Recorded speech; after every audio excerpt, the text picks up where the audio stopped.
بہاون نگر چشتیہ کے نوائی گاؤں چک نمبر 10 فوڈوا میں شوہر نے اپنی بیوی شہناز بی بی پر پیٹرول چھڑک کر آگ لگا دی۔ شہناز بی بی گھریلو ناچاکی پر 3 سالہ بیٹے کے ہمراہ الگ رہتی تھی۔ اپنے شوہر سے جھگڑے کے بعد شہناز بی بی نے عدالت میں خرچے کا دعویٰ بھی کیا ہوا تھا۔ شہناز بی بی کی عدالت پیشی پر آئے اور واپس گھر جا رہی تھی کہ خاوند نے گھیر لیا۔ شہناز بی بی کا 60% جسم کا حصہ متاثر ہو گیا۔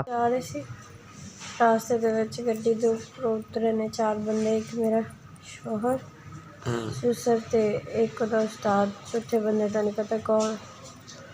انہاں نیچے اتر کے بچہ چھینن دی کوشش کیتی ہے میرے کو، نالے دھمکیاں لگاندے رہے، کیس واپس لین دے کے کیس واپس لے، اس تو بعد پیٹرول ٹینک تے اگ لا دی۔ شہناز بی بی کو زخمی حالت میں ہسپتال منتقل کر دیا گیا۔ شوہر نے بچہ بیچنے کی بھی کوشش کی۔ پولیس نے شوہر کے خلاف مقدمہ بھی درج کر لیا۔ شوہر فرار ہونے میں کامیاب ہو گیا۔ کیمرہ ٹیم کے ساتھ نعیم جاوید کھوکھر، ڈسٹرکٹ بھاون نگر۔